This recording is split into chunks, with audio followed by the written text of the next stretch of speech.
नमस्कार छात्रों, आज हम आपके साथ भोजन संसाधन में सुधार सिद्धांत भाग 4 पर चर्चा करेंगे। इसके बारे में सीखेंगे। इस सत्र में हम एनसीईआरटी अनुभाग 12.2, 12.2.3 एवं 12.2.4 का अन्वेषण करेंगे। यह अस्वीकरण है। तो आज के सीखने के उद्देश्य देख लेते हैं। तो आज हम इस सत्र के माध्यम से विभिन्न अलग-अलग चीज़ों पर ध्यान देंगे। जैसे कि पहला जो हमारा उद्देश्य रहेगा, वो होगा विभिन्न मछली पालन विधियों के बारे में जानकारी इकट्ठा करना। जैसे जलीय कृषि प्रणालियाँ क्या होती हैं, इनकी प्रजनन पद्धतियाँ क्या हैं और चारा प्रबंधन की का जो है विश्लेषण करना ताकि उपज और स्थिरता इनकी बढ़ाई जा सके। दूसरा हमारा उद्देश्य होगा मधुमक्खी पालन के पर्यावरणीय और वित्तीय महत्व का अन्वेषण करना। प्रमुख क्षेत्रों में मधुमक्खियों की परागण में महत्वपूर्ण भूमिका शामिल होती है, उसके बारे में भी समझना। और अंतिम हमारा आज का उद्देश्य होगा कि हम मछली और मधुमक्खी पालन उद्योगों के सामने आने वाली मुख्य जो चुनौतियां हैं, उनके बारे में जानें और अवसरों के बारे में भी जानें। इसमें नई नवाचार बाजारों के जो रुझान हैं, पर्यावरण पर उनके समग्र प्रभावों को देखा जाएगा। तो चलिए अनुक्रमणिका पर एक बार नजर डाल लेते हैं। तो हम आज इस सत्र में सबसे पहले बात करेंगे अनुभाग 12.2 से, जो कि एनसीईआरटी का अनुभाग है। इसमें हम पशुपालन विषय जो हमारा चल रहा है, उसी के अंतर्गत यह 12.2.3 वाला जो टॉपिक है मछली उत्पादन, उस पर चर्चा करने वाले हैं। इसके पश्चात हम 12.2.4 से मधुमक्खी पालन विषय पर चर्चा करेंगे। इसके बाद आज के सत्र को हम सारांशित करेंगे। सारांशित करने के बाद आपके सामने कुछ एनसीईआरटी पर आधारित प्रश्नों को रखेंगे तथा मुख्य बिंदु दोबारा से आपके सामने दोहराएंगे और अंत में कुछ रोचक प्रश्न भी आपके सामने रखे जाएंगे, जिसका उत्तर आपको अपनी समझ के अनुसार घर पर ही देना होगा। तो चलिए शुरू करते हैं हम अनुभाग 12.2.3, जिसमें है हमारा विषय मछली उत्पादन।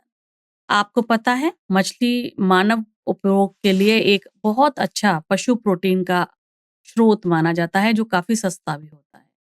अन्य प्रकार के मांस की तुलना में इनकी कीमत काफी कम होती है, इसीलिए यह सभी आय स्तरों के लोगों के लिए काफी अधिक सुलभ होता है। जब हम मछली उत्पादन की बात करते हैं तो हम उन सामान्य मछलियों के बारे में नहीं बोल रहे होते हैं जिन्हें आप देख रहे हैं। इनमें दो मुख्य समूह शामिल हैं। पहला सच्ची मछलियों का, जिनके पास कंकाल होते हैं, पंखुड़ियां होती हैं, जैसे कॉर्प है, ट्राउट है। दूसरा समूह होता है शेल फिश का, यानी कि जिनकी मछलियां खोलदार मछलियों का, जिनके पास खोल हैं या कहें कि बाहरी कंकाल होता है, लेकिन वैसे कोई इनके पास अपना कंकाल नहीं होता। जैसे कि झींगा है, केकड़े हैं, मोलस्क हैं। और मोलस्क में जैसे आप ऑयस्टर और मसल्स शामिल कर सकते हैं। तो ये दूसरा ग्रुप हो गया, दूसरा समूह हो गया। मछली ओमेगा 3 फैटी एसिड जैसे स्वास्थ्यवर्धक वसा हमें देती है। साथ ही महत्वपूर्ण प्रोटीन एवं खनिज जैसे विटामिन बी, डी, कैल्शियम, लोहा भी हमें देती है। तो ये पोषक तत्व आपको पता है कि अच्छे स्वास्थ्य को रखने के लिए और रोगों की रोकथाम के लिए काफी आवश्यक माने जाते हैं। मछली प्राप्त करने के दो मुख्य तरीके हैं। पहला है कि मछली को हम पकड़ लें डायरेक्ट उस जगह से जो जहाँ वो रहती हैं, जैसे नदियाँ, झीलें, महासागर, ये प्राकृतिक जल निकाय हैं, जहाँ से मछलियों को पकड़ने की पारंपरिक विधि भी है। और दूसरा एक तरीका होता है जिसे जल सिंचाई के रूप में जाना जाता है, जहाँ मछलियों को पोखरों और बाड़ों जैसे नियंत्रित वातावरण में पाला जाता है।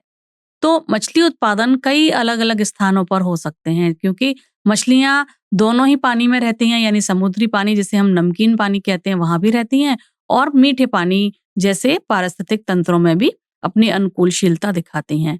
तो समुद्री जो मत्स्य पालन है वह समुद्र में होगा, जहाँ पॉम्फ्रेट और मैक्रेल जैसी समुद्री प्रजातियां रहती हैं, उनको वहां से पकड़ा जाएगा। और जो अल्पवाह मछलियां हैं जो मीठे पानी में रहेंगी, यानी कि झील, नदी और तालाबों में रहेंगी, वहां से अल्पवाह मत्स्य को लिया जाएगा। यहाँ पर कॉर्प और मूंगा जैसी मछलियां ज्यादातर पाई जाती हैं। तो अब यदि हम कैप्चर फिशिंग की बात करें या मत्स्य प्रग्रहण की बात करें, तो उसमें क्या होगा? उसका अर्थ हुआ कि इन मछलियों को उनके प्राकृतिक आवासों से पकड़ा जाए। इनमें किसी नियंत्रित वातावरण में खेती या प्रजनन शामिल नहीं होता। इनके बजाय मछुआरे प्राकृतिक जल निकायों में जाकर वन्य में पहले से ही रहने वाली और प्रजनन करने वाली मछलियों को पकड़ते हैं। चूंकि मछली पकड़ना प्राकृतिक मछलियों पर निर्भर करता है, इसलिए यह उन पारिस्थितिक तंत्रों के स्वास्थ्य पर निर्भर करता है जहां मछलियां रहती हैं। इसका मतलब है कि मछलियों की आपूर्ति समुद्रों, नदी, झील और अन्य जलीय वातावरणों की प्राकृतिक उत्पादकता से आती है। सतत प्रथाओं में यह सुनिश्चित करना शामिल है कि कितनी मछलियां पकड़ी जाती हैं।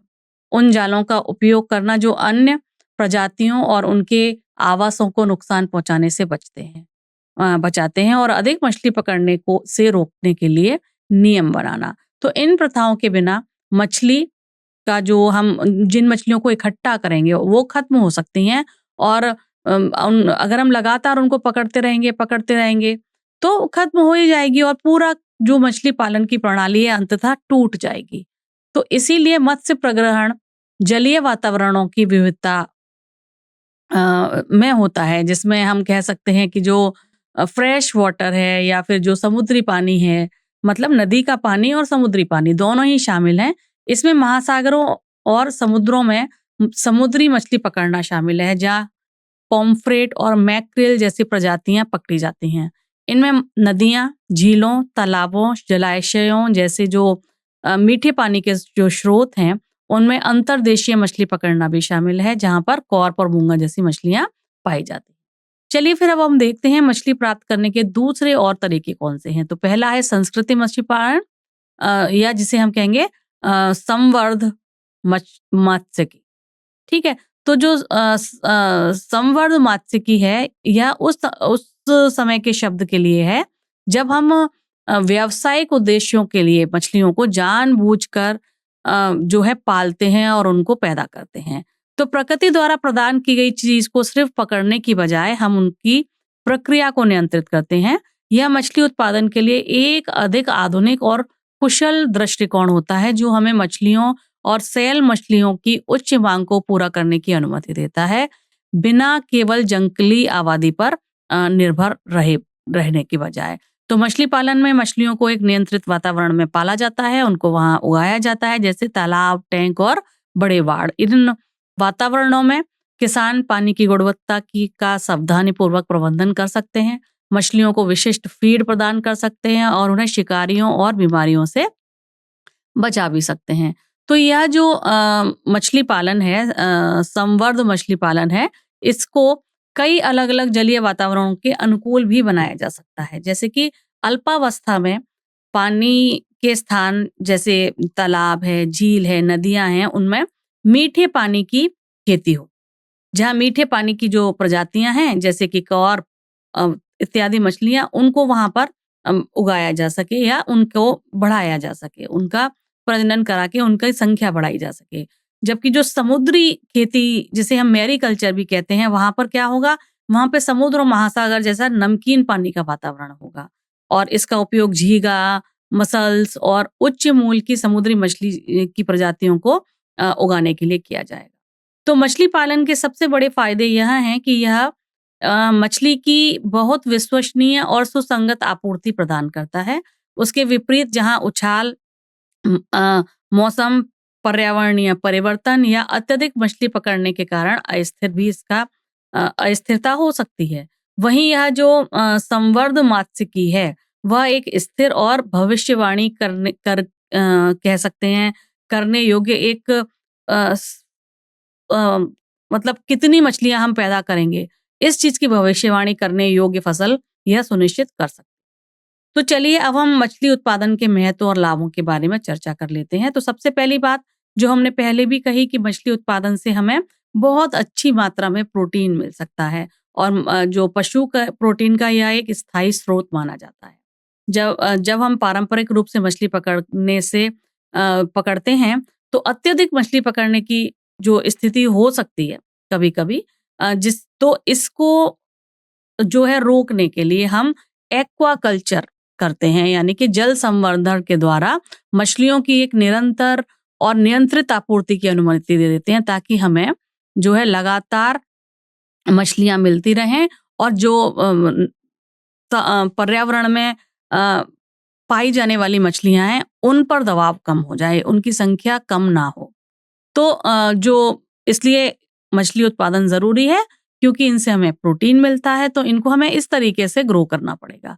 दूसरा, यह ओमेगा 3 फैटी एसिड्स भी हमें देती हैं, विटामिन्स, खनिज जैसे आवश्यक पोषक तत्वों से भी समृद्ध होती हैं, जो मानव स्वास्थ्य के लिए भी काफ़ी महत्वपूर्ण माने जाते हैं। मछली उत्पादन उद्योग बहुत से लोगों को रोजगार और आय का स्रोत देता है।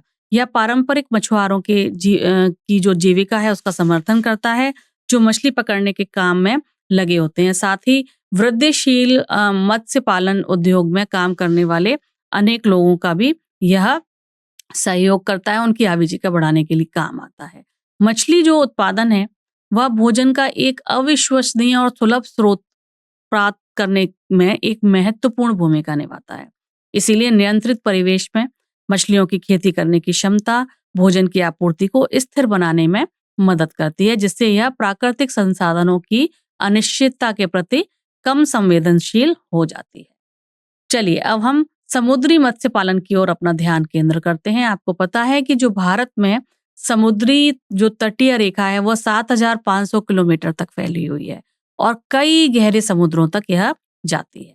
तो यह जो विशाल समुद्र है, यह हमें एक बहुत बड़े हिस्से तक पहुंचा देता है, जो कि समुद्री किनारे के पास के उथले पानी से लेकर महासागरों के गहरे हिस्से तक शामिल है। तो हमारी समुद्री मत्स्य पालन प्रणाली देश के कई हिस्सों में लोकप्रिय है एवं विभिन्न प्रकार की मछलियां प्रदान करती है। समुद्री मछलियों के कुछ अच्छी तरह से जाने वाले उदाहरण हैं पॉम्फ्रेट, मैक्रेल, टूना, सार्डिन और बॉम्बे डक। तो इन सभी प्रकार की जो मछलियां हैं, उन्हें पकड़ने के लिए मछुआरे मुख्य रूप से अलग अलग प्रकार की मछलियों पकड़ने के जाल अपने पास रखते हैं, और उपयोग किए जाने वाले जाल का ये जो प्रकार है, वह इस बात पर निर्भर करता है कि किस प्रकार की मछली को निशाना बनाया जा रहा है और पानी की गहराई कितनी है। तो आधुनिक समय में दक्षता की में सुधार करने और मछली के अधिक शिकार के लिए मछली पकड़ना अधिक प्रौद्योगिकी से सुरक्षित सुसज्जित हो जाता है। मछुआरे अब विशाल महासागरों में मछलियों के बड़े झुंडों का पता लगाने के लिए उपग्रहों और इको साउंडर्स जैसे प्रौद्योगिकी के उपकरणों का भी उपयोग करते हैं। तो चलिए, अब इनके आर्थिक पहलू पर भी ध्यान केंद्रित कर लेते हैं। समुद्री जल में उगाए जाने वाली कुछ महत्वपूर्ण मछलियों की तरफ देखेंगे, तो बाजार में समुद्री मछलियों की कुछ प्रजातियों की बहुत अधिक मांग है, अक्सर उनके स्वाद के लिए, उनकी गुणवत्ता के लिए और उनकी दुर्बलता के कारण, क्योंकि वो कम पाई जाती हैं। इसीलिए इतनी अत्यधिक मांग होने के कारण ही उनकी जो है आर्थिक मूल्य काफी ज्यादा होता है। चूंकि इन मछलियों का आर्थिक मूल्य बहुत अधिक होता है, इसीलिए मैरीकल्चर के रूप में पाए जाने वाली मछली पालन का जो माध्यम है, उससे उनका विश्वसनीय रूप से उत्पादन करने के लिए एक महत्वपूर्ण प्रोत्साहन उसको माना जाता है, ताकि ये जो उच्च मूल्यवान वाली प्रजातियां हैं, वह सीधे समुद्री जल में, अक्सर समुद्र या तटीय क्षेत्र में लगाए गए बाड़ों या पिंजरों में पैदा की जाए। उच्च मूल्य वाली समुद्री प्रजातियों में कई प्रकार की पंखुदार मछलियों की खेती की जाती है। इसमें मुलेट्स भी शामिल होते हैं, जिन्हें उनके स्वाद के लिए जाना जाता है। और भेतकी भी एक लोकप्रिय और बहुमूल्य मछली है, जो अक्सर तटीय क्षेत्रों में पाई जाती है। एक अन्य उदाहरण है मोती, पर्ल स्पॉट जिसे कहते हैं, जिसे हम बोलते हैं मोती का धब्बा हिंदी में, जो कई हिस्सों में भारत में चाही जाने वाली एक प्रमुख मछली होती है। इसके अलावा कुछ कवच युक्त मछलियां भी होती हैं, जैसे कि झींगा, शीप एवं शुक्ति। यह एक प्रमुख निर्यात उत्पादन में शामिल होती हैं। तटीय क्षेत्रों में इनका व्यापक रूप से पाली जाती हैं और इनका व्यापार होता है। इसके अलावा मसल्स और ओस्टर्स को भी समुद्री पानी में उगाया जाता है। इस चित्र में 12.5 चित्र में आप मीठे जल और समुद्री झींगों के शरीर की संरचना देख पा रहे हैं। उनके शरीर की संरचना में क्या अंतर है, यह भी आप देख पा रहे हैं, जो यह दर्शाता है कि उनके आवास ने उनके शारीरिक अनुकूलन को कैसे प्रभावित किया है। मीठे पानी के जो झींगे हैं, वह आमतौर पर समुद्री पानी के झींगे झींगे की तुलना में अधिक पतले होते हैं और छोटे एंटीना वाले होते हैं, जो आमतौर पर अधिक मजबूत होते हैं, और लंबे एंटीना यदि होते हैं उनमें जिनमें होंगे वे खारे पानी के वातावरण में रहते हैं। ये संरचनात्मक अंतर प्रत्येक प्रकार के झींगे को उनके संबंधीय जलीय आवास में कुशलतापूर्वक बचने और फलने-फूलने में सक्षम बनाते हैं। तो चलिए छात्रों, अब हम समुद्री मत्स्य पालन में खेती के अभ्यासों का अन्वेषण कर लेते हैं। इन विधियों पर ध्यान केंद्रित करते हुए कि ये कैसे टिकाऊ मछली पालन का समर्थन करती हैं। जबकि ऑयस्टर्स को, यह जो सीप है, जिसको हम हिंदी में सीप कहते हैं, इनका पालन किया जाता है मोती उत्पादन के लिए। तो जो सीप है, इनकी विशेषज्ञता वाली जो खेती है, वह इनको खेती की जाती है, इनको एक जो मूल्यवान रत्न है यानी कि मोती, उसके लिए, ताकि प्राकृतिक मोतियों की जो बहुत कम घटनाएं हो पाएं और इनको हम खेती के माध्यम से इनको पैदा कर पाएं। काफी मछली भंडार में कमी के कारण भी इनकी मांग बढ़ती है, क्योंकि बहुत अधिक यदि हम मछलियां उनके पर्यावरण से ही पकड़ेंगे तो क्या होगा, वो जो जंगली मछलियां अपने पर्यावरण में पाई जाती हैं वो कम हो जाएंगी, और जैसे जैसे वह कम हो जाएंगी इनकी मांग बढ़ती रहेगी। तो इसीलिए इनको यदि हम बाहरी रूप से पैदा करें मैरीकल्चर के द्वारा, तो हम उनका नेट जो पर्यावरण में मछलियां स्थित हैं उनकी कमी को, हम उनका जो बैलेंस वहां बना हुआ है उनको हम छेड़ेंगे नहीं, तो वह भी बनी रहेंगी और शेष मछली आबादी पर दबाव काफी कम पड़ेगा। तो इसीलिए मैरीकल्चर के द्वारा जो समुद्री जल में समुद्री जीवों की खेती होती है, यह एक महत्वपूर्ण समाधान माना जाता है, जिसमें समुद्री वातावरण में एक केज बनाया जाता है या एक परिसीमन बना, जैसे नियंत्रित वातावरण में उच्च मूल्यवान वाली मछलियां, शैल मछलियां और अन्य समुद्री उत्पादों की खेती की जाती है। मैरीकल्चर एक विश्वसनीय और स्थिर आपूर्ति भी हमें देता है। मत्स्य पालन की यह जो प्रक्रिया है, संस्कृति मात्स्यिकी का एक रूप ही है, जिसका अर्थ होता है कि इसमें जलीय जानवरों को प्रजनन और पालने में सक्रिय रूप से शामिल किया जाए, बजाय इसके कि उन्हें जंगल में सिर्फ पकड़ा जाए। जैसे कि किसी भी तीव्र खेती के रूप में जो मैरीकल्चर है उसको टिकाऊ प्रथाओं पर एक मजबूत ध्यान केंद्रित करने के लिए किया जाता है। अपशिष्ट से सावधानी पूर्वक प्रबंधन द्वारा इसके पर्यावरणीय प्रभाव को कम करना काफी महत्वपूर्ण होता है। चलिए अब हम भारत में पाई जाने वाली कुछ लोकप्रिय समुद्री मछलियों की किस्मों को करीब से देख लेते हैं। जैसे पॉम्फ्रेट, यह भारत में एक अत्यधिक लोकप्रिय और लोकप्रिय मछली है। खासकर यह समुद्री क्षेत्रों में पाई जाती है। इसे अपने हल्के स्वाद, नाजुक एवं फ्लैक की सफेद मांस एवं कम हड्डियों के लिए जाना जाता है, जिससे यह कई लोगों के लिए पसंदीदा बन जाती है, यहाँ तक कि उन लोगों के लिए भी जो नियमित रूप से मछली नहीं खाते। मैक्रेल एक दूसरी मछली है जो काफी पौष्टिक मानी जाती है, क्योंकि इसमें उच्च गुणवत्ता वाली प्रोटीन मिलती है, खासतौर से अमीनो एसिड्स एवं स्वस्थ वसा मिलता है, जैसे कि ओमेगा 3 फैटी एसिड इसमें पाया जाता है, जो हृदय स्वाद के लिए लाभकारी होता है। यह विटामिन B12, डी जैसे खनिज जैसे सेलेनियम और पोटेशियम से भी समृद्ध होती है, जिससे यह संतुलित आहार का एक मूल्यवान हिस्सा बन जाती है। तीसरी है टूना। टूना एक विश्व स्तरीय महत्वपूर्ण मछली है, जिसकी भोजन के रूप में अत्यधिक सराहना की जाती है, जिससे दुनिया के कई हिस्सों में इनको पकड़ा जाता है, जिससे यह अंतरराष्ट्रीय व्यापार में एक प्रमुख वस्तु बन जाती है। इसकी उच्च मांग के कारण टूना मछली पकड़ना एक बड़ा व्यवसाय बन गया है, लेकिन इसके परिणाम स्वरूप अत्यधिक मछली पकड़ना और पर्यावरणीय संबंधी चिंताएं मतलब इसमें होती हैं। अगर हम ज्यादा पकड़ेंगे तो क्या होगा, जो हम इनका समुद्री पारिस्थितिक तंत्र है वह डिस्टर्ब हो जाएगा, है ना। तो उसकी रक्षा करना भी हमारा कर्तव्य है, और भविष्य की पीढ़ियों के लिए भी टूना उपलब्ध रहे, इसकी सुनिश्चितता करना भी हमारा कर्तव्य है। तो टूना की आबादी को टिकाऊ रूप से प्रबंधित करना काफी महत्वपूर्ण माना जाता है। तो स्थानीय पसंद में यदि हम बात करें तो है सार्डिन। यह भी एक ओमेगा 3 फैटी एसिड जैसे पोषक तत्वों से समृद्ध मछली होती है, और जो कि यह जो फैटी एसिड है यह मस्तिष्क और हृदय के स्वास्थ्य के लिए काफी अच्छा माना जाता है। इसमें प्रोटीन और विटामिन भी काफी अच्छे होते हैं, जो एक संतुलित आहार के रूप में महत्वपूर्ण हिस्सा बनाते हैं। बॉम्बे डक है अगला स्थानीय पसंद, जो भारत के तटीय जल में पाए जाने वाली मछलियों में एक अद्वितीय प्रजाति है। यह एक सच्ची बतख नहीं है, लेकिन इसका नाम इसके आकार के कारण पड़ा है और इसकी पैकिंग में बतख के समान होने के कारण पड़ा है, क्योंकि इसे इसी तरीके से सुखाया और पैक किया जाता है। इस मछली की समृद्ध स्वाद के लिए बहुत अधिक सराहना की जाती है और यह स्थानीय भोजन में एक महत्वपूर्ण भूमिका निभाती है, खास तौर पर त्योहारों के मौके पर। तो चलिए अब हम देखते हैं कि प्रौद्योगिकी और नए तरीके समुद्र में मछली पकड़ने के लिए कैसे बदल रहे हैं। तो आधुनिक मछली पकड़ने के जो तरीके हैं, जैसे सोनार, ट्रोलिंग, नेट्स एवं मोटर युक्त नाव जैसे उन्नत तकनीकों के उपयोग ने मछुआरों को मछलियों का पता लगाने और उन्हें अधिक कुशलता से पकड़ने में मदद करके मछली के उत्पादन में काफी वृद्धि की है।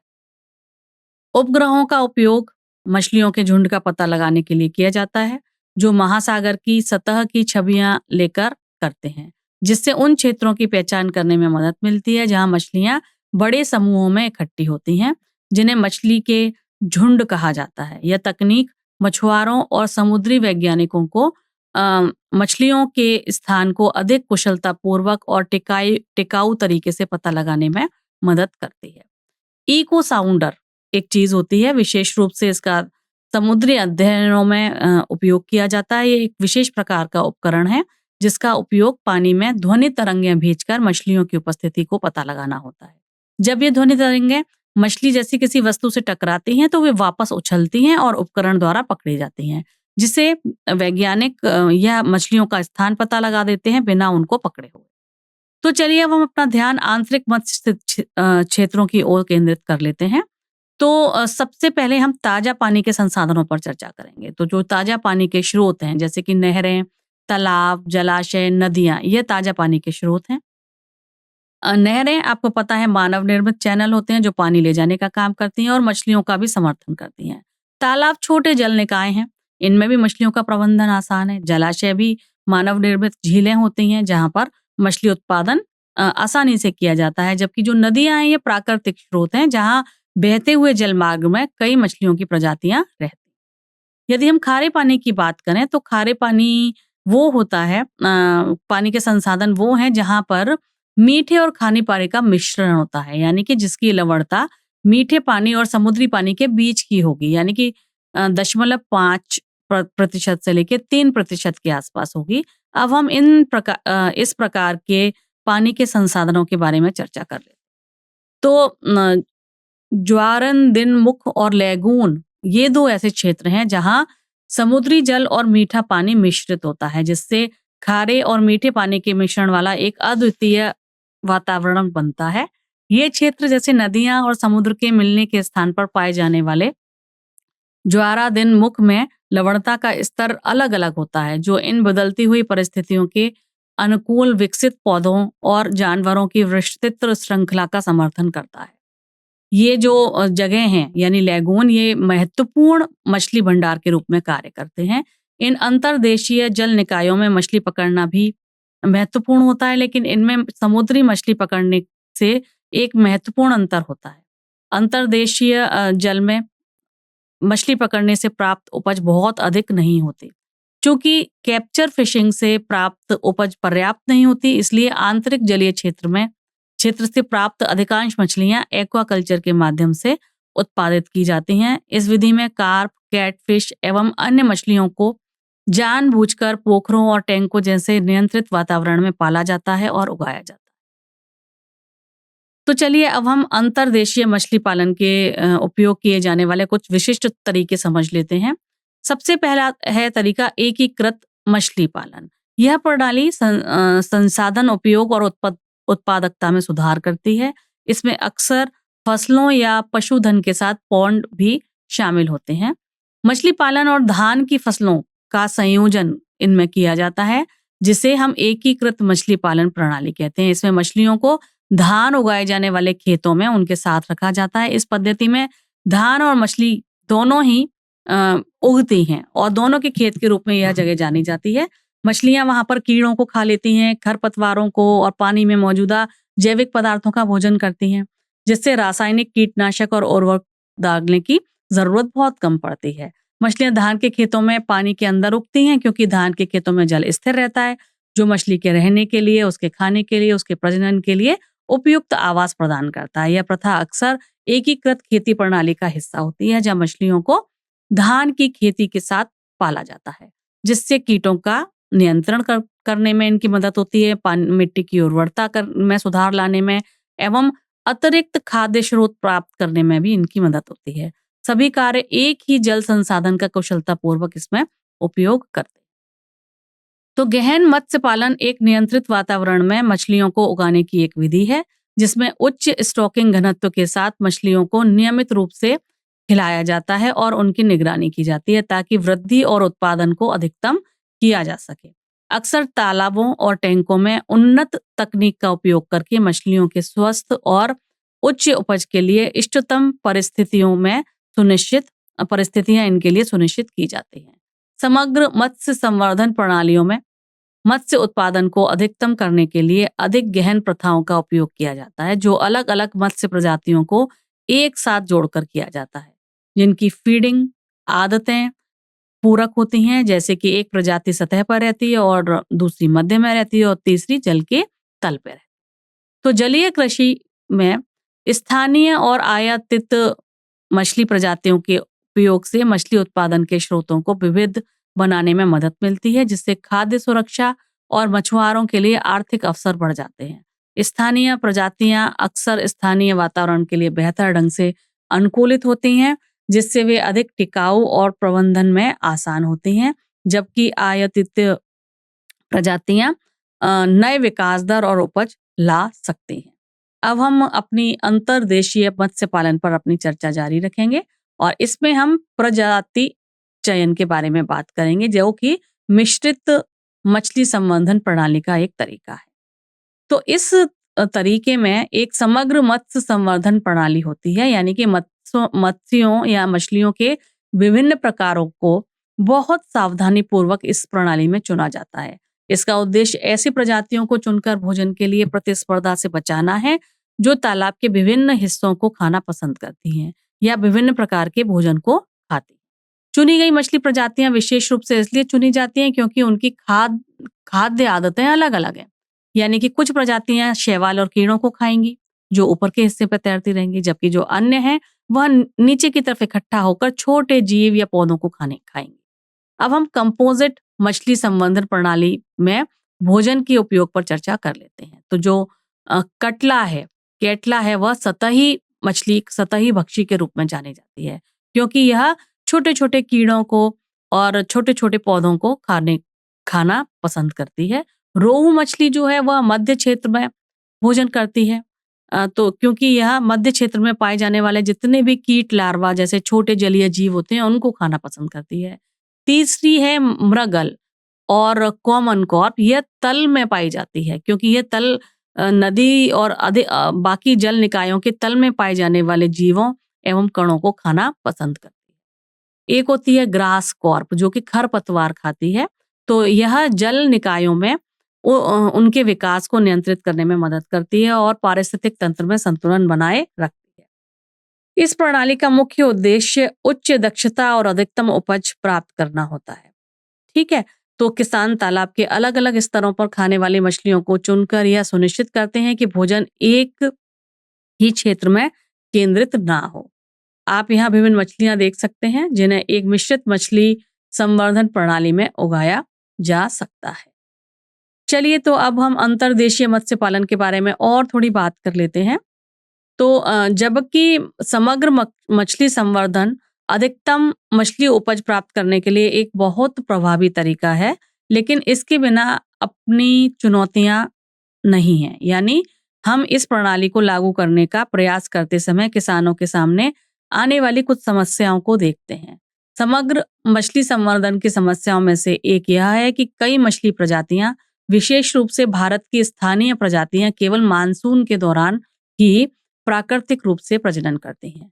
इससे मछली के किसानों को लगातार जो है विश्वसनीय मछलियों के बीज की आपूर्ति पूरे साल अपने तालाबों से उत्पादक बनाए जाने की अपनी समस्या का इनको सामना करना पड़ता है, क्योंकि वह केवल और केवल मानसून के दौरान ही प्रजनन करेंगी।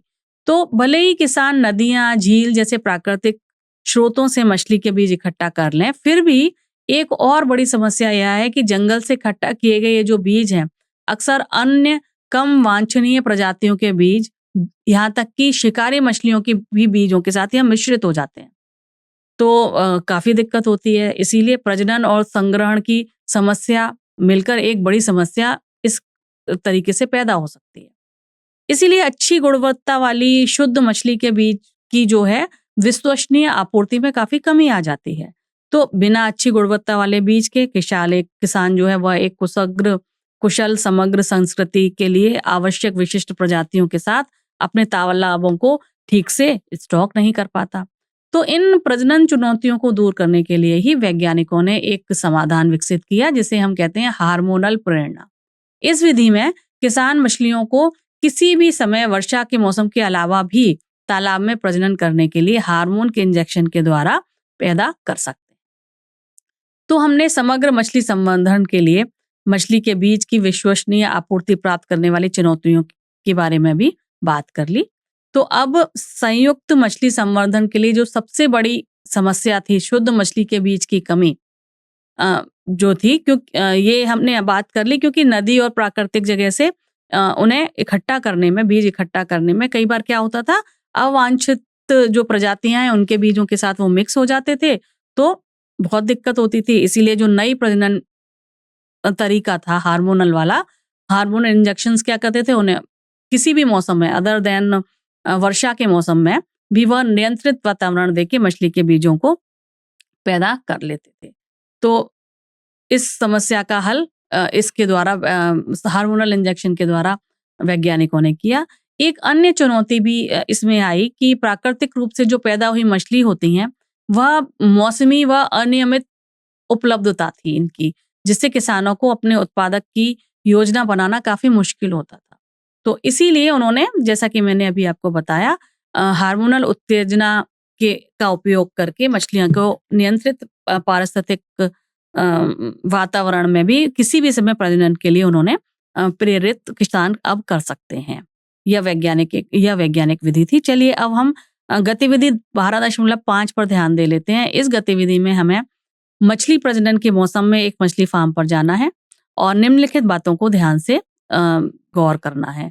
सबसे पहले हमें मछली फार्म में मछलियों की किस्मों को देखना है, तालाबों के प्रकार देखने हैं, वहाँ उपयोग किए गए चारे की सामग्री क्या है, उस चारे के घटक क्या हैं, और फार्म की जो भी खेत है जहाँ मछलियाँ उग रही हैं उसकी उत्पादन क्षमता क्या है। यदि आपके इलाके के करीब कोई मछली फार्म नहीं है तो आप इंटरनेट से, किताबों से या मत्स्य पालन में लगे हुए लोगों से बात करके यह सारी जानकारी इकट्ठा कर सकते हैं। तो अब आपको एक फार्म का नाम लेना है। तो कल्पना कीजिए आपने एक फार्म हाउस देखा जिसका कि नाम है एक्वा ग्रीन फिशरीज। तो इस एक्वा ग्रीन फिशरीज में हमको सबसे पहले मछली की किस्में देखनी है, उनकी विशेषता देखनी है।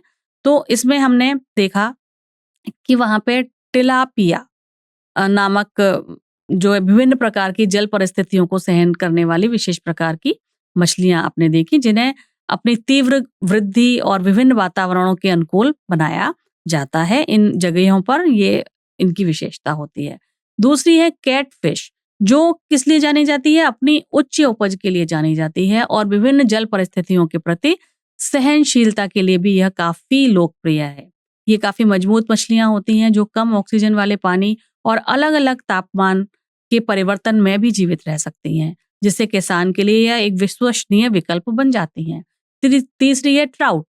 यह मछली अपने स्वाद के लिए काफी मूल्यवान मानी जाती है और आमतौर पर यह शीतल जलवायु में रहती है। मैक्रेल जो ट्राउट है, यह ठंडे पानी की मछलियां हैं और स्वस्थ रहने के लिए इनको एक विशिष्ट तापमान सीमा की आवश्यकता होती है। इनको इनके कोमल स्वाद के लिए, उनकी अत्यधिक प्रतिष्ठा के लिए काफी माना जाता है और कई जो मछली पालन केंद्र हैं यह इनको पालते हैं, क्योंकि इनमें काफी उच्च श्रेणी होती है और इनकी काफी बाजार में इनकी बहुत डिमांड होती है। कॉर्प है। कॉर्प अपनी विविध भोजन आदतों के कारण अक्सर एकीकृत कृषि प्रणालियों में उपयोग की जाती है। खास तौर से संयुक्त मछली संवर्धन में, क्योंकि उसकी जो आहार आदतें हैं वो अलग-अलग हैं। कॉर्प की विभिन्न प्रजातियाँ जल के विभिन्न स्तरों पे भोजन करती हैं, जैसे कुछ सतह पे उगती हैं, कुछ मध्य में और कुछ नीचे की तरफ। तो अब हम अपनी इस गतिविधि में आपको मछली पालन की उपयोग होने वाले विभिन्न प्रकार के जो तालाब हैं, उनके अवलोकन के लिए बताएँगे, ताकि आप अपनी जानकारी जो भी इकट्ठा करें, उसको यहाँ पर लिख सकें, उनकी विशेषता समझ सकें, उनके उपयोगों की व्याख्या कर सकें। तो कुछ जो हैं वह मिट्टी के तालाब होंगे, जहाँ पर जो है जलचर पालन आसानी से हो पाएगा। यह सामान्य तालाब होंगे जो केवल ज़मीन में खुदाई करके बनाए जाते हैं और इनको बनाने में काफ़ी बड़ी लागत भी नहीं आती है। ये तालाब काफ़ी लाभप्रद होते हैं, क्योंकि मिट्टी और प्राकृतिक वातावरण वाले प्लवक और कीट लार्वा जैसे छोटे जीव यहाँ पर उग सकते हैं, जो मछलियों के लिए प्राकृतिक भोजन के रूप में उपलब्ध होते हैं। कंक्रीट वाले जो तालाब होते हैं, उसमें मिट्टी के तालाब की तुलना में अधिक खर्चा आता है, लेकिन इनके कई फायदे यह हैं कि ये काफ़ी अधिक टिकाऊ होंगे और सबसे महत्वपूर्ण बात यह है कि इन्हें साफ करना, प्रबंधित करना काफ़ी आसान होगा। यह गुण इन्हें प्रजनन तालाब या नर्सरी तालाब के रूप में उपयोग के लिए आदर्श बनाता है, जहाँ छोटी मछलियों को पाला जाता है। तीसरा है रेसवे तालाब। ये जो हैं इसमें पानी निरंतर बहता रहता है इस तरीके के तालाब में।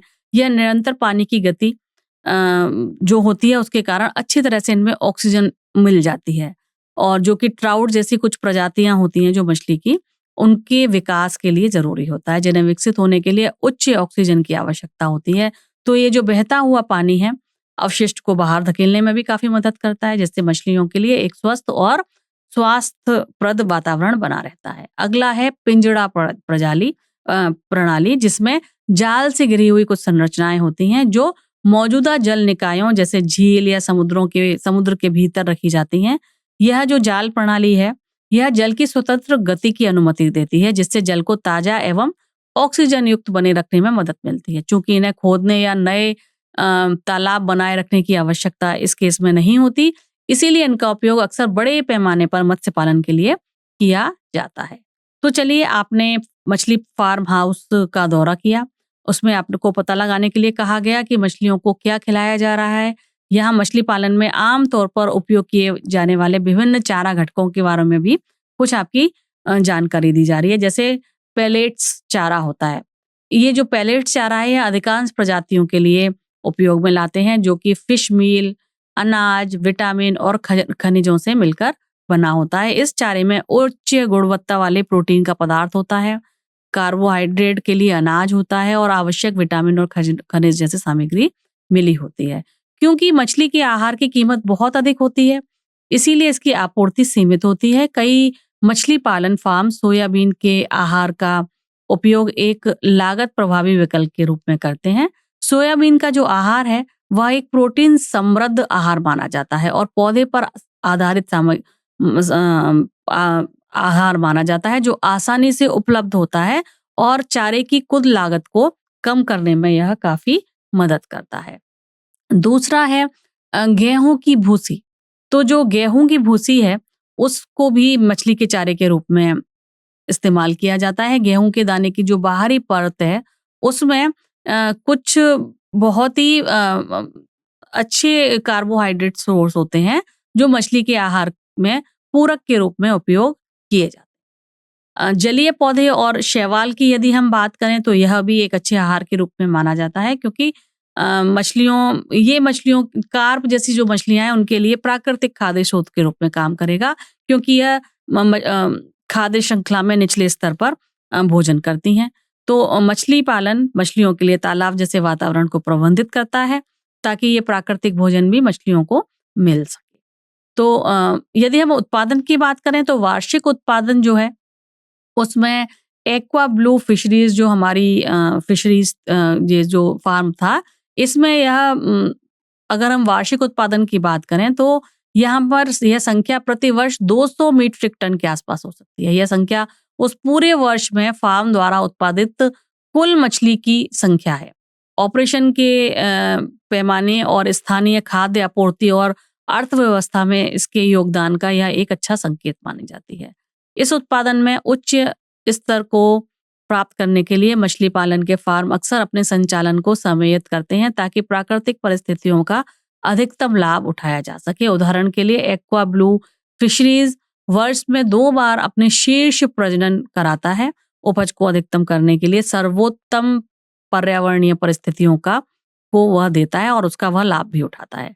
तो मछली की बढ़ती हुई मांग को पूरा करने के लिए सफल फार्म अक्सर भविष्य की योजना बनाते हैं। इसी तरह से एक्वा ब्लू फिशरीज के 20% प्रति वर्ष क्षमता बढ़ाने की योजनाएं हैं ताकि विकास और दक्षता के प्रति प्रतिबद्धता वह दिखाएं। यह विस्तार 2 मुख्य तरीके से प्राप्त किया जा सकता है। अधिक कुशल प्रजनन तरीकों को शामिल करके, संभवतः हार्मोनल प्रेरणा जैसी तकनीक को उपयोग करके और तालाब क्षेत्रों का विस्तार करके, जो मछलियों को पालने के लिए अधिक स्थान देता है। चलिए अब हम एक और रोचक पशुपालन के प्रकार की खोज करने जा रहे हैं जिसे हम कहते हैं मधुमक्खी पालन। यह एनसीईआरटी अनुभाग 12.2.4 से लिया गया विषय है। तो आप जानते हैं शहद क्या है? यह एक प्राकृतिक मधुरक है जिसका उपयोग भोजन एवं दवाओं में व्यापक रूप से किया जाता है, जिसके कारण मधुमक्खी पालन एक लोकप्रिय और महत्वपूर्ण कृषि गतिविधि मानी जाती है, क्योंकि यह एक बहुत ही ज्यादा मूल्यवान उत्पाद प्रदान करती है जो कि अपनी जैव विविधता का भी समर्थन करता है। तो किसान क्या करते हैं? अपनी अतिरिक्त आय के लिए मधुमक्खी पालन करते हैं। मधु एवं अन्य मधुमक्खी उत्पादों को एकत्रित करके क्योंकि इनको इकट्ठा करेंगे और इसको जब बेचेंगे तो यह अच्छी कीमत पर बिक जाते हैं।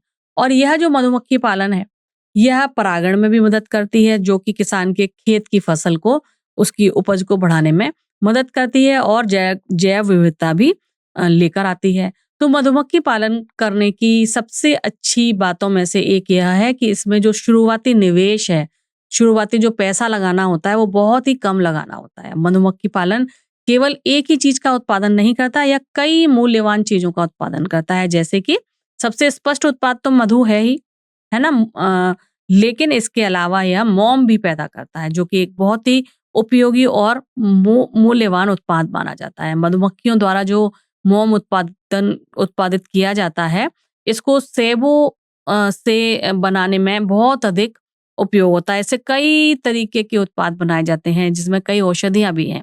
जैसे कि कई मरहम जो है वो इस मोम की सहायता से बनाए जाते हैं। बाम बनाई जाती है, कई तरीके की त्वचा की क्रीम बनाई जाती है। तो उस त्वचा की क्रीम में एक प्रमुख घटक होता है ये मोम, क्योंकि इससे सुरक्षात्मक और नमी बनाए रखने वाले गुण इसमें पाए जाते हैं।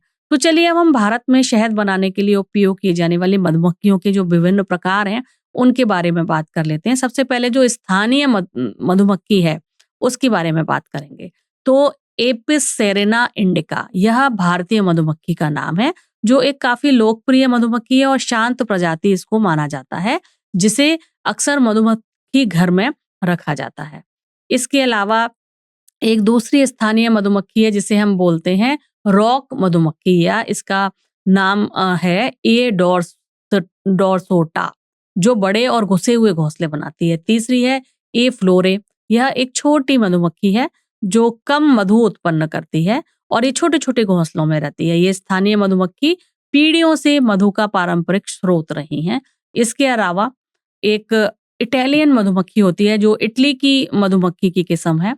यह भारत की स्थानीय मधुमक्खी नहीं है, लेकिन इसे इटली से लाया गया था क्योंकि इसमें कुछ विशेषताएं होती हैं।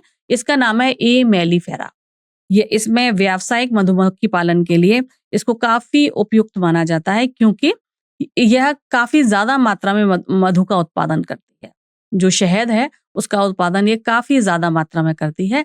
इसलिए इस मधुमक्खी को स्थानीय किस्मों की तुलना में ज्यादा क्षमता के कारण भारत लाया गया था और इससे मधुमक्खी पालन में इसका उपयोग किया गया, क्योंकि इसमें ये सारी उत्कृष्ट विशेषताएं थी कि यह एक तो उच्च क्वालिटी वाला शहद बनाती थी और यह अपने सौम्य प्रकृति के लिए भी जानी जाती है, जिससे उनका प्रबंधन और प्रहार करना उनका काफी उन पर आसान हो जाता है। इनकी डंक मारने की क्षमता भी काफी कम होती है और छत्ता को तोड़ने की प्रवृत्ति भी इनकी काफी कम होती है। तो इनको मधुमक्खी पालन में इस्तेमाल करना व्यावसायिक रूप से काफी उपयोगी माना गया, इसलिए इनको मधुमक्खी पालन में उपयोग में लाया जाता है। चलिए अब हम विशेष प्रकार की ये जो मधुमक्खियाँ हैं, इनके मूल्यवान होने का हमें समझ में आ गया क्यों है और आधुनिक मधुमक्खी पालन के लिए इन्हें क्यों पसंद किया जाता है, उसको और थोड़ा गहराई से समझ लेते हैं। तो इटली की जो ये जो मधुमक्खियाँ हैं, इनसे शहद इकट्ठा करने के मामले में असाधारण मेहनती इन मधुमक्खियों को माना जाता है।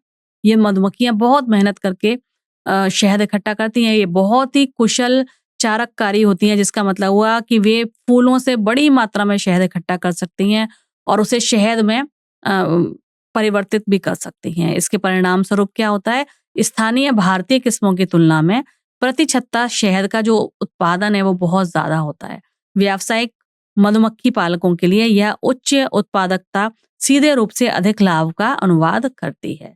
तो इटली की जो मधुमक्खियों का स्वभाव जो है वो भी अन्य मधुमक्खी प्रजातियां जो भारत की हैं उसकी तुलना में काफी शांत माना जाता है। यानी ये कम आक्रामक होती हैं, कम डंक मारती हैं और इसीलिए इनके मधुमक्खियों के जो छत्ते का प्रबंधन है वह आसान हो जाता है। और क्योंकि शहद निकालने के दौरान कई बार ऐसा होता है कि मधुमक्खी डंक मार लेती है, लेकिन चूंकि यह एक शांत स्वभाव की मधुमक्खी होती है तो इससे चोट लगने का खतरा कम होता है और भारी सुरक्षात्मक उपकरणों की आवश्यकता भी नहीं होती है। ये जो इटली की मधुमक्खी हैं, वो अपने छत्ते के प्रति काफ़ी वफ़ादार भी मानी जाती हैं। यानी ये झुंड बनाने की कम संभावना दिखाती हैं। झुंड बनाना तब होता है जब मधुमक्खी समूह का एक हिस्सा पुराने छत्ते को छोड़कर कोई नया छत्ता बनाने के लिए निकल जाए। लंबे समय तक एक ही छत्ते में रहकर इटली की ये जो मधुमक्खियाँ हैं, समूह में स्थिरता बनाए रखती हैं, जो लगातार शहद के उत्पादन के लिए आवश्यक है। यह उन्हें मधुमक्खी पालकों के लिए भी अधिक भरोसेमंद बनाता है क्योंकि वे यह आशा कर सकते हैं कि समूह अपने मौजूदा स्थान पर उत्पादक रहेगा। इटली की मधुमक्खियाँ अत्यधिक प्रजनन करने वाली भी होती हैं, यानी कि उनकी जो रानियाँ हैं वो बहुत सारे अंडे देती हैं और यह अम, हम बहुत ही तेजी से प्रजनन करती हैं। मजबूत प्रजनन इनका यह सुनिश्चित करता है कि छत्ते की आबादी ऊंची और मजबूत बनी रहे। बड़ी मधुमक्खी आबादी का होना बेहद जरूरी होता है क्योंकि जितनी ज्यादा मधुमक्खियां होंगी उतना ही ज्यादा वह शहद बनाएंगी। उनकी उत्कृष्ट प्रजनन क्षमता मधुमक्खी पालकों की मदद करती है कि वे स्वस्थ और अधिक संख्या वाले उत्पादक छत्ते बना सकें। तो इन सभी विशेषताओं के कारण ही ये जो हमने अभी तक 5 विशेषताएं आपके साथ साझा की, इसके कारण ही शहद इकट्ठा करने की जो इनकी पहली उच्च संग्रह क्षमता है, दूसरी जो कम डंक मारती हैं, इनका जो मधुमक्खी का छत्ता जो है वो लंबे समय तक मधुमक्खी के छत्ते में या रहती हैं, बहुत अच्छे से प्रजनन करती हैं और ज्यादा शहद का उत्पादन करती हैं। इन सभी विशेषताओं के कारण इनको अ, मधुमक्खी पालन के लिए उपयोग किया जाता है। चलिए अब हम मधुमक्खी फार्मों की स्थापना के बारे में बात कर लेते हैं। तो मधुमक्खी पालन सुविधा एक ऐसी जगह है जहां मधुमक्खी के छत्ते रखे जाते हैं और इनके वैज्ञानिक रूप से इन्हें एपियरियस के नाम से जाना जाता है, यानी कि मधुमक्खी पालन स्थान के नाम से जाना जाता है। यह वह स्थान है जहां मधुमक्खी पालक मधुमक्खियों के बसेरे का सक्रिय रूप से प्रबंधन करते हैं ताकि शहद एवं जो अन्य इसके उत्पाद हैं उनको बनाया जा सके। एपियरी शब्द से तात्पर्य है कि छत्तों के संगठित संग्रह जो हैं उनसे यह तात्पर्य है जिनका मधुमक्खी पालन ध्यान पूर्वक उनकी देखभाल करते हैं। तो जो प्रभावी व्यावसायिक उत्पादन के लिए यह काफी आवश्यक होता है ताकि व्यवसाय के लिए व्यवसाय में यदि हमें सफल होना है, ज्यादा हमें शहद चाहिए तो हमें उन सभी मधुमक्खी कॉलोनियों का ध्यान रखना पड़ेगा, उन्हें स्वस्थ रखना पड़ेगा, उनका सही से प्रबंधन करना पड़ेगा। तो मधुमक्खी की किस्म भी इस का जो आधार है वो भी चयन के लिए एक बहुत ही जरूरी चीज है। जैसे कि हमने अभी तक इटालियन मधुमक्खी की बात की कि वह अपने उच्च मधु उत्पादन और शांत स्वभाव के लिए एक बहुत ही लोकप्रिय विकल्प है, तो इसीलिए उसको चुना जाता है ताकि ज्यादा उत्पादन हो सके। तो शहद की निरंतर आपूर्ति सुनिश्चित करने के लिए शहद के उत्पादकों को मधुमक्खी के प्रजनन चक्रों का प्रबंधन करना होता है। इसमें यह समझना शामिल है कि रानी कब अंडे देगी, तो हमें ताकि कब कॉलोनी बनेगी, कब जो उसकी आबादी है वो शिखर पे पहुंचेगी। जितने ज्यादा होंगे उतना ही ज्यादा शहद मिलेगा क्योंकि ज्यादा से ज्यादा फूलों का रस चूसने जाएंगे और ज्यादा से ज्यादा तो हमें अल्टीमेटली हम कह सकते हैं कि इनके प्रजनन चक्रों पर पूरा ध्यान देना। तो चलिए अब हम कुछ ऐसी चीज़ों की बात कर लेते हैं जो मधु उत्पादन के अच्छे फसल के लिए उतनी ही महत्वपूर्ण है, जिसे हम कहते हैं चारागाह। तो शहद की गुणवत्ता सीधे उन फूलों पर से जुड़ी होती है जिन पर जो है ये मधुमक्खियां जाएंगी, है ना? तो जैसे आम का स्वाद आम के पेड़ से आता है, कैसा पेड़ है उसका आएगा। ऐसे ही शहद का जो स्वाद है यह इस बात पर निर्भर करता है कि किस सुगंध के, किस रंग वाले फूलों के प्रकारों से जो है इस मधुमक्खी ने पराग एकत्रित किया है। ठीक है? तो इसीलिए चारागाह से जो तात्पर्य यहाँ पर है वह है उपलब्ध फूलों से, कि कौन से फूल हैं जहाँ पर मधुमक्खियां जाएंगी और परागण इकट्ठा करेंगी, चूसेंगी।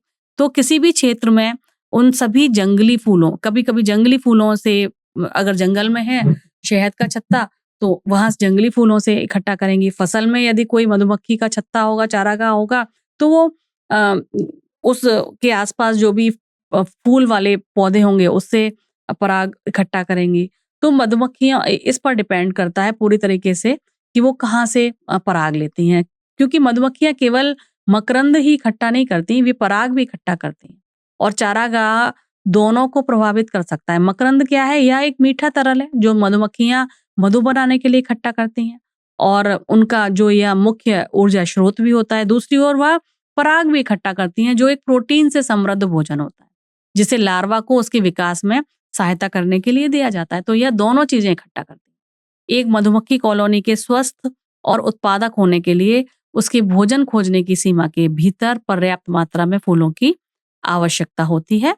फूलों की बड़ी संख्या का अर्थ है कि मधुमक्खियां पूरी कॉलोनी विकसित हो रहे लार्वा सहित उनको खिलाने के लिए पर्याप्त मात्रा में मकरंद और पराग प्राप्त कर सकती हैं। मधुमक्खी द्वारा जिस प्रकार के फूलों का दौरा किया जाता है वह मधु के अंतिम स्वाद और सुगंध को निर्धारित करने का सबसे महत्वपूर्ण कारक होता है। उदाहरण के लिए आम के फूलों से बना मधु समुद्र के सरसों के फूलों से बने मधु से अलग स्वाद वाला होगा।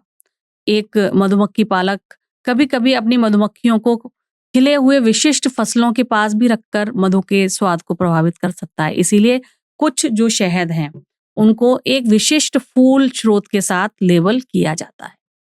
तो चलिए अब हम इस सत्र को सारांशित कर लेते हैं। सबसे पहले हमने मत्स्य पालन के बारे में पढ़ा। इसमें पकड़ी जाने वाली मछली और मछली पालन दोनों ही हमने शामिल किए कि कैसे उन्हें हम प्राकृतिक संसाधनों से पकड़ सकते हैं और नियंत्रित वातावरण में भी उगा सकते हैं। हमने यह भी सीखा कि दोनों तरीके की मछलियां यानी कि समुद्री मछलियां और मीठे पानी की मछलियां अपने पारिस्थितिक तंत्र के अनुकूलित होती हैं। ठीक है। और तीसरा हमने यह भी जाना कि जो पोषक और खाद्य सुरक्षा का हमने समर्थन किया, जो हमने बताया कि टिकाऊ पद्धतियों पर हमने जोर दिया ताकि सतत प्रथाओं को कार्यान्वित रखा जा सके बिना पर्यावरणीय प्रभाव को कम किए हुए। अब इसके बाद हमने समुद्री और अंतर्देशीय मत्स्य के बारे में आपके साथ बातें साझा की, जिसमें हमने जाना कि समुद्री मत्स्य क्रिया से समुद्री मत्स्य जो हैं या समुद्री मछलियां हैं, वहां पर होने वाली मछली पकड़ने की गतिविधियों को क्या कहते हैं, इसमें किस प्रकार की मछलियां शामिल होती हैं और इनकी अर्थव्यवस्था में क्या महत्वता है ना? क्योंकि यह महत्वपूर्ण होती है अर्थव्यवस्था में, क्योंकि इनको भोजन के रूप में व आय के मूल्यवान स्रोत के रूप में प्रयोग में लाया जाता है। इसके बाद हमने अंतर्देशीय मत्स्य पालन के बारे में पढ़ा, जिसमें नदियों और तालाबों जैसे मीठे पानी के संसाधनों पर हमने अपना ध्यान केंद्रित किया और मुख्य रूप से जलीय खेती और उच्च उपज प्राप्त करने के लिए कुशल समग्र मत्स्य संवर्धन प्रणालियों के माध्यम से मछली के उत्पादन की हमने बात की। इसके बाद हमने मधुमक्खी पालन की बात की, या जिसे हम एपीकल्चर भी इंग्लिश में कहते हैं। तो ये जो मधुमक्खी पालन के द्वारा हमें क्या मिलेगा? एक तो हमें शहद मिलेगा जिसे हम मधु भी कहते हैं, मधुमक्खी के द्वारा तैयार मोम मिलेगा व छत्ते के अन्य उत्पाद भी हमें मिल सकते हैं। इसमें हमने जाना कि मधुमक्खी पालन एक लोकप्रिय कृषि उद्योग है जिसमें कम निवेश की आवश्यकता होती है और काफी मूल्यवान इससे पदार्थ हमें उत्पाद मिल जाते हैं, जैसे शहद एवं मोम। हमने यह भी चर्चा की कि स्थानीय और उत्कृष्ट जो इटली की मधुमक्खी है उसकी प्रजातियां जो हैं वह हमें मधुमक्खी पालन में लेकर आनी चाहिए, क्योंकि वह काफ़ी मात्रा में शहद इकट्ठा करने की क्षमता रखती हैं और वो कम डंक मारती हैं, इसलिए उनका प्रबंधन भी आसान होता है। अंत में हमने चारागाह की भी बात की कि शहद की गुणवत्ता इस बात पर डिपेंड करेगी कि मधुमक्खी कहाँ पर हम मधुमक्खी पालन कर रहे हैं, किस तरीके के फूलों से वह अपना मकरंद और पराग ले रही हैं, क्योंकि उपलब्ध फूलों का सीधा प्रभाव जो है वो जो भी हमारा शहद है उसके स्वाद पर पड़ता है। तो चलिए अब हम एनसीईआरटी पर आधारित कुछ प्रश्नों को कर लेते हैं। सबसे पहला प्रश्न यहाँ पर है, मछली कैसे प्राप्त की जाती है? तो चलिए उन विधियों के बारे में चर्चा करें जिसके द्वारा मछली प्राप्त की जाती है। पहला है ग्रहण मत्स्य पालन। तो इस पारंपरिक विधि में मछलियों को जाल जैसे कुछ उपकरणों के सहायता से उनके प्राकृतिक आवासों से पकड़ा जाता है। दूसरा होता है रिकॉर्ड मत्स्य पालन, यानी कि रिकॉर्ड मत्स्य ग्रहण पारिस्थितिक तंत्रों के स्वास्थ्य और मछली के स्वाभाविक विकास पर निर्भर करता है, जिसके कारण फसल कम अनुमानित होती है। मछलियों की बढ़ती मांग के कारण रिकॉर्ड मत्स्य ग्रहण के सामने अतिरेक और जंगली मछलियों की आबादी में कमी जैसी कई चुनौतियां आती हैं। दूसरा होता है संवर्धन मछली पालन, मत्स्य पालन, यानी कि मछलियों को किसी नियंत्रित वातावरण से में उसको प्रजनन करने देना और पलने देना और वहां से फिर प्राप्त करना। तो इसमें हमें मछलियों को नियंत्रित वातावरण जैसे कि तालाब हुआ, टैंक हुआ, बाढ़ हुए, उसमें पालने की प्रथा होती है। जबकि प्रथम वाले में प्राकृतिक संसाधनों से मछली प्राप्त करने की प्रक्रिया होती है। तो यह जो है, जो संवर्धन मत्स्य पालन है, यह मछलियों की खेती के रूप में माना जाता है, जहां पर विश्वसनीय एवं सुसंगत आपूर्ति प्रदान की जाती है, जहां किसान जो है मछलियों का प्रजनन करा सकते हैं, उन्हें चारा दे सकते हैं और उनके विकास का प्रबंधन कर सकते हैं। यह जो विधि है दोनों तरीके के पानियों में की जा सकती है, यानी कि मीठे पानी में भी और समुद्री पानी में भी। तो इस विधि के द्वारा कैप्चर फिशिंग के विपरीत यह जो संवर्धन मत्स्य पालन है, इसमें कुछ चयनित जो मछलियां हैं उनका प्रजनन किया जाता है, ताकि विशेष प्रकार की मछलियों का ही उत्पादन बढ़ाया जा सके और अधिक उनकी उपज प्राप्त की जा सके। हमारा अगला प्रश्न है, समग्र मत्स्य संवर्धन के क्या लाभ हैं? तो चलिए अब इसके उत्तर पर चर्चा कर लेते हैं। तो यह जो हमारा समग्र मत्स्य संवर्धन है, इसके लाभ इस प्रकार हैं। पहला है कि मछली को फसल के खेत में, विशेष रूप से धान के खेत में उगाया जाता है और धान के खेत में जो पानी है उसी में मौजूद जो खरपतवार हैं, कीट पतंगे हैं, उनको मछलियां खाती हैं और उनका जो अपशिष्ट पदार्थ है वह चावल के पौधों के लिए एक प्राकृतिक उर्वरक के रूप में कार्य करता है। दूसरा लाभ यह है कि इस प्रकार का जो मछली पालन है वह संभव हो पाता है क्योंकि फसल के मौसम के दौरान पानी भरपूर उपलब्ध होता है, क्योंकि यह मानसून के मौसम में उगाया जाता है। तो एक घनी आबादी वाली जो मछलियां हैं उनका यहाँ पे प्रजनन हो सकता है, जो तुलनात्मक रूप से छोटे क्षेत्र में अधिक मछली पालन करने जैसा होगा। तो फसल के मौसम के दौरान मछली में पानी की उपलब्धता अच्छी होती है, जो मछलियों के प्रजनन में भी सहायक होती है। तो टोटल जो उत्पादन है वह बढ़ जाता है। इस प्रणाली में स्थानीय और आयातित दोनों प्रकार की जो मछलियां हैं उनकी खेती की जा सकती है। अगला, अब हम मुख्य बिंदुओं पर ध्यान दे लेते हैं। तो यहाँ पहला हमने जो पढ़ा वह था मत्स्य उत्पादन, जिसमें समुद्री और मीठे पानी के जो जल स्रोत हैं उनमें अंतर्ग्रहण मछलियों का पालन कैसे किया जाता है यह समाहित करना है। और इसके बारे में हमने जाना कि दोनों ही तरीके के पानी, चाहे वह समुद्री है चाहे मीठा है, इनमें हम कैसे इन दोनों प्रणालियों का अभ्यास कर सकते हैं। जो पोषण का एक टिकाऊ स्रोत है ये मछलियां, उनको हम बढ़ा सकते हैं।